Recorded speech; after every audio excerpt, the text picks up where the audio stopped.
So hi guys, welcome to Olly board. और मैं हूं सौरभ, आप सभी लोगों को ऑली बोर्ड में वेलकम करता हूं। और आज अपन इस वीडियो में थोड़ा सा बात करेंगे पिछले 5 साल के एसएससी सीएचएसएल के कट ऑफ ट्रेंड के बारे में। थोड़ा आपको आइडिया लगेगा कि क्या कट ऑफ ट्रेंड है। और आगे आपका पेपर तुरंत आने वाला है, तो आपको एक स्ट्रेटजी बनाने में और अपना माइंड मेकअप करने में हेल्प मिलेगी कि कैसे आपको पढ़ना है, कितने बच्चों के साथ आप compete करने वाले हैं और किस लेवल में आपको मार्क्स लाने पड़ेंगे ताकि आप अपनी ड्रीम पोस्ट तक या जो भी पोस्ट आप चाहते हैं वहां तक आप पहुंच सकें। तो नॉर्मलाइजेशन इफेक्ट कितना प्रभावित करेगा पेपर को, और 2021 की कट ऑफ क्या जा सकती है, किस रेंज में रहेगी 2021 की कट ऑफ, इस पे भी अपन बात करेंगे। तो चलिए उन्हीं सारी बातों पे डिस्कशन करेंगे। सबसे इंपॉर्टेंट चीज़ है, पहली बात कि आप ये भी समझना जरूरी है, कट ऑफ हमेशा डिपेंड करती है वैकेंसी पे। मैंने जैसे कहा, कट ऑफ हमेशा आपकी दो तीन बातों पे डिपेंड करती है। एक बात होती है कि भैया वैकेंसी कितनी आई है, दूसरी चीज़ है कि पेपर का डिफिकल्टी लेवल कितना है, और तीसरा चीज़ जो होता है वो आपका ये बात पे निर्भर करता है कि कितने अपीयर्ड कैंडिडेट थे। ठीक है, क्योंकि जितने ही ज़्यादा बच्चे रहते हैं उतना ही ज़्यादा फिर मार्क्स लाने की प्रोबेबिलिटी भी रहती है ना। तो वैकेंसी के अकॉर्डिंग भी, अगर वैकेंसी बहुत कम रहती है तो कंपटीशन बहुत हाई रहता है। फिर इसके बाद क्या करेगा, एसएससी कम से कम बच्चों को सेलेक्ट करेगा तो कट ऑफ आई जाएगी। उसके बाद अगर डिफिकल्टी लेवल पेपर का इजी आ गया है, जैसे अगर आपका देखा जाए तो 2000 जो आपका ये सॉरी 18 वाला 19 वाला जो पेपर था काफ़ी इजी आया था, उसकी कट ऑफ 159 के करीब गई थी। उसी तरह से अपीयर्ड कैंडिडेट अगर ज़्यादा हैं तो ज़्यादा प्रोबेबिलिटी बनती है कि अच्छे बच्चे ज़्यादा एग्जाम में बैठेंगे और वहाँ पे भी ज़्यादा मार्क्स आके कट ऑफ बढ़ने की प्रोबेबिलिटी रहती है। तो इन तीनों चीज़ों पर कट ऑफ आपकी हमेशा निर्भर करती है, और ये मैं हमेशा भी बताता हूँ। अगर हम वैकेंसी पे थोड़ा सा नज़र डालें तो 2016 में सबसे ज़्यादा ऑल टाइम हाईएस्ट वैकेंसी जो थी वो आपकी 2016 में थी। उसके बाद से उतनी वैकेंसीज कभी नहीं रही हैं। और जैसे मैंने एसएससी सीजीएल वाली वीडियो में भी आपको बताया था कि वैकेंसीज लगातार घटती जा रही हैं।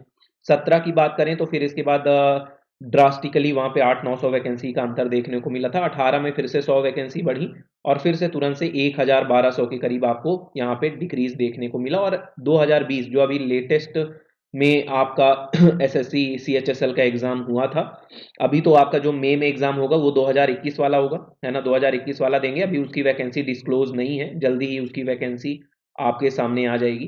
तो अभी तो इसकी वैकेंसी डिस्क्लोज नहीं हुई है। तो लास्ट जो वैकेंसी थी वो ऑल टाइम लोवेस्ट वैकेंसीज थी, और आप बहुत ज़्यादा उम्मीद मत लगाइए कि 2021 में आपको बहुत ज़्यादा वैकेंसीज भी देखने को मिलेंगी। 4726 वैकेंसीज के लिए 2020 का पेपर हुआ था।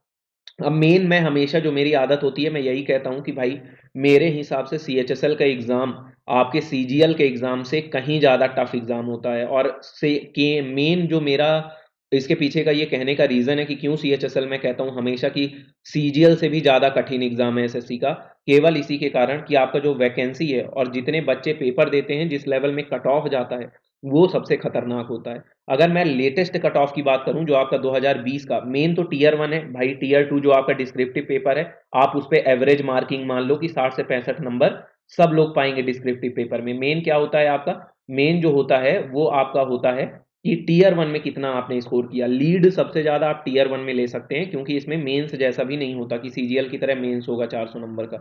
तो सीएचएसएल में मेन वही है। अब दूसरी चीज क्या होती है कि इसमें अप्लाइड कैंडिडेट आपके लगभग लगभग 2 गुने 3 गुने होते हैं सीजीएल से। अगर हम केवल 2020 की बात करें तो जो आपका कट ऑफ पे तो पहले अपन आएंगे धीरे से, पहले आप ये जानो कि अप्लाइड कैंडिडेट 37,37,3850 थे, जिसमें कि आपके जो क्वालिफाइड, सॉरी यहाँ पे अपीयर्ड कैंडिडेट हैं, यहाँ पे क्वालिफाइड नहीं होगे ना, कैंडिडेट्स अपीयर्ड जो थे वो आपके थे 11,58,047 कैंडिडेट। ठीक है, जितने लोगों ने वहां पे अपीयर किया एग्जाम में। तो यानी कि अगर आप परसेंटेज सिलेक्शन लेवल अगर आप देखेंगे तो परसेंटेज सिलेक्शन लेवल 0.41% का है। आप इस बात को यहाँ पे ध्यान से समझ पा रहे हैं कि जहां पे आपका, अगर सीजीएल में मैं बात करूं तो वहीं पे जो आपका परसेंटेज सिलेक्शन होता है वो कहीं ना कहीं 7-8% के करीब जाता है। वहीं पे यहाँ पे परसेंटेज सिलेक्शन लेवल 0.41% का होता है। मतलब कि आप समझ रहे हैं, 1% भी नहीं है, यहाँ की ½ भी आपका सिलेक्शन नहीं है। 11,58,047 कैंडिडेट में केवल 2020 में 45,480 कैंडिडेट सेलेक्ट हुए थे, यानी कि उसका प्रोबेबिलिटी 0.5% से भी कम है। ठीक है, तो ये इसीलिए मैं कहता हूं कि ये एग्जाम सबसे ज्यादा कठिन मुझे लगता है एसएससी का। अगर आप कट ऑफ की बात करें तो आपका जनरल कैटेगरी से 8118 कैंडिडेट सेलेक्ट हुए और कट ऑफ गया 141 नंबर। कट ऑफ मेन ज़्यादा जाने के पीछे का रीज़न ये भी होता है क्योंकि इसमें मेंस जैसा कुछ भी नहीं होता कि आपका सीजीएल की तरह मेंस होगा।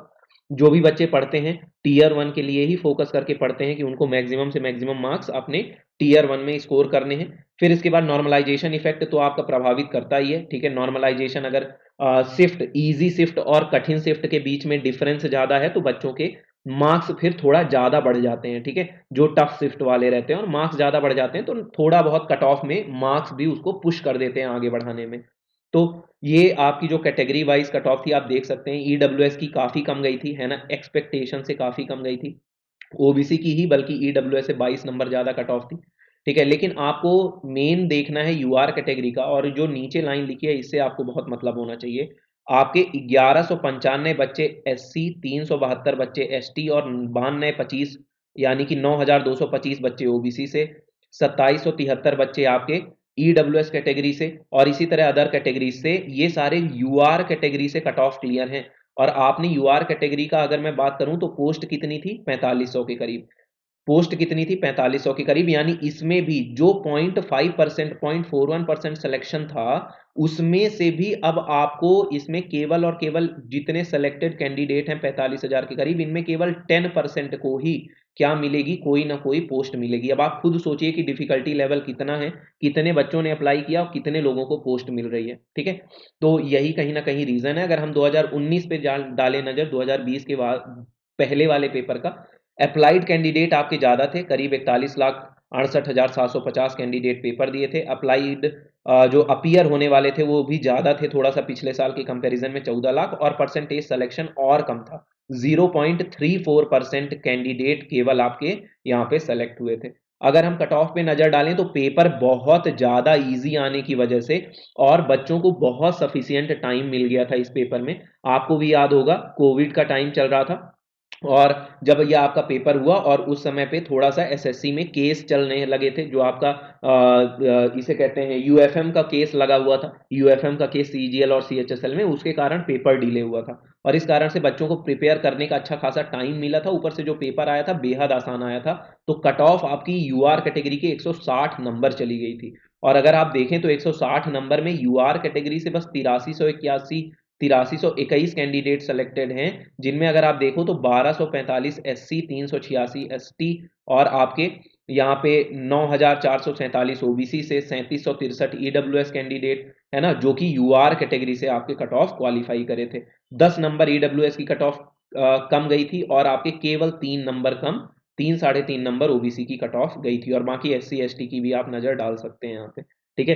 तो मेन जो है आपको यूआर की कट ऑफ देखनी है, क्योंकि आप खुद देखो कि एससी से भी एसटी कैटेगरी, आपका ओबीसी कैटेगरी, ईडब्ल्यूएस कैटेगरी से खुद ही इतने ज्यादा बच्चे यूआर कैटेगरी से कट ऑफ क्वालिफाई कर रहे हैं कि वो समझ लीजिए कि आपका यूआर कैटेगरी की भी सीट ले सकते हैं, और फिर अगर यूआर से कहीं ना कहीं उन्हें नहीं मिला तो वो अपनी कैटेगरी से सीट ले लेंगे, ठीक है। तो कंपटीशन अच्छा खासा हाई है यहाँ पे। और अगर मैं पीछे चल के एक बार फिर से पोस्ट देखूं तो अगर आप देखेंगे 2019 में 4893 पोस्ट थी, ठीक है। तो अब यहाँ से आप खुद देखो कि 4893 पोस्ट और 44,856 बच्चे सेलेक्ट हुए। अप्लाई कितना किया था, 41 लाख ने, और इसमें अब 4800 लोगों को पोस्ट मिलेगी, करीब करीब आपका 10-11% बच्चों को, ठीक है। तो इसमें भी केवल 10-11% बच्चे ही सेलेक्ट होंगे। तो ये कहीं ना कहीं डिफिकल्टी लेवल रहता है एग्जाम का। कट ऑफ को ध्यान रखिए, कट ऑफ जैसे मैंने कहा कि आपका डिपेंड करेगा पेपर डिफिकल्टी में। आसान पेपर आए, टफ पेपर आए, आपको टेंशन नहीं लेना है, घबराना नहीं है और अपना पेपर करना है जैसा भी आया। अगर आसान आया है तो गलतियां कम करने की कोशिश करनी है कि कम से कम गलती करो और ज़्यादा से ज़्यादा आसान और सही ढंग से पूरा सवाल करो, ठीक है। क्योंकि पेपर आसान होता है तो अपन सिली मिस्टेक बहुत करते हैं, और पेपर हार्ड हो जाए तो पेपर हार्ड हो जाने पर सिली मिस्टेक बहुत कम होती हैं, क्योंकि जब आपसे बनता ही नहीं तो करोगे क्या। लेकिन उस वक्त आपको मैक्सिमम मैक्सिमम अटेम्प्ट अपने देने होंगे टफ पेपर में, और मैक्सिमम अटेम्प्ट के साथ मैक्सिमम मार्क्स लाने की कोशिश वहां पे करनी है, ठीक है।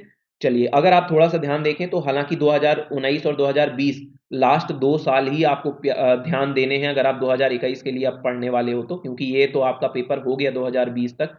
और अगर उससे पहले का देखो तो उससे पहले भी आपका नॉर्मलाइजेशन था, 2018 से नॉर्मलाइजेशन आपका स्टार्ट हो चुका था। तो यहाँ से नॉर्मलाइजेशन जब से स्टार्ट हुआ तब से कट ऑफ देखें तो 2018 में 135.6 थी, और इससे पहले आपका एलडीसी वगैरह की अलग से कट ऑफ आती थी, लेकिन अब जो है अब सिंगल लिस्ट आने लगी है, तो हम केवल टीयर 1 का यूआर कैटेगरी से सिंगल लिस्ट वाली कट ऑफ देख रहे हैं। तो 2017 में 143.5 थी, 2016 में 127.5 थी और 2015 में और कम थी 119।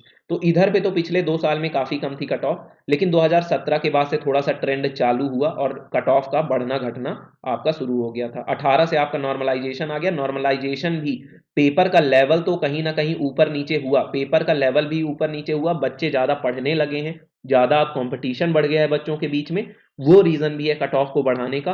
और पेपर का डिफिकल्टी लेवल भी रीज़न है ना। मेन रीज़न हो जाता है इजी और डिफिकल्ट शिफ्ट के बीच में कितना एवरेज मार्क्स का डिफरेंस है, कितना एवरेज मार्क्स का डिफरेंस है, ये डिसाइड करता है कि कितना ज़्यादा मार्क्स बढ़ेंगे नॉर्मलाइजेशन में, और कहीं ना कहीं ये भी कट ऑफ पे असर डालता है। तो इस समय पे अपनी अच्छी प्रिपरेशन करिए, थोड़ा सा ट्रेंड देखिए कि ट्रेंड आपका क्या था। मैंने एक इंपॉर्टेंट डाटा यहाँ पे भी आपके सामने डाल दिया है, इसका आप स्क्रीनशॉट लीजिए और ध्यान से देखिए कि 2015 से लेकर के 2019-2020 तक का cut off trend category wise क्या था, ठीक है। और यहाँ से अपनी स्ट्रेटेजी बनाइए। 2019 तक का है, 2020 का मैंने आपको बता ही दिया था, ठीक है। चलिए, तो उम्मीद करता हूँ सबको सारी बातें समझ में आई होंगी, ठीक है। और मिलेंगे अगली क्लास में, ख्याल रखिएगा, टेक केयर, पढ़ते रहिए, मॉक टेस्ट लगाते रहिए। होली की सेल चल रही है, 3 दिन ये सेल है आपकी, 17 तारीख से 20 मार्च, 17 मार्च से 20 मार्च, 3 दिन का आपको सभी को होली की बहुत बहुत शुभकामनाएं सॉरी। और सेल भी आपकी ऑन है, 50% का डिस्काउंट आप सारे मॉक्स में ले सकते हैं,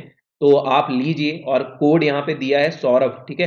तो ये सौरभ का कोड यूज करिए, ज़्यादा से ज़्यादा मॉक्स परचेज करिए और प्रैक्टिस करिए। अच्छी खासी कट ऑफ बढ़ रही है, बच्चे मेहनत कर रहे हैं, बच्चे प्रैक्टिस कर रहे हैं। आप अगर नहीं करोगे प्रैक्टिस, अपने कंफर्ट जोन से बाहर निकल के नहीं करोगे प्रिपरेशन, तो कहीं ना कहीं पीछे रह जाओगे। मैंने सिलेक्शन रेट आपको दिखाया है कि सिलेक्शन रेट केवल और केवल आपका वहाँ पे कितना है, 0.31%, 0.41% टीयर 1 का सिलेक्शन रेट। और उसके बाद टीयर 1 के बाद भी केवल सिलेक्शन रेट जितने सेलेक्टेड कैंडिडेट हैं उनमें से 10% का है, ठीक है। तो मॉक्स लगाइए, जम के लगाइए, जहां से मिले तो मॉक्स आप लगाइए। 50% का डिस्काउंट का फायदा उठाइए, 3 दिन का है, अच्छा खासा डिस्काउंट में सौरभ कोड से आपको मॉक मिल जाएगा। ख्याल रखिएगा, मिलते हैं अगली क्लास में, टेक केयर, बाय बाय।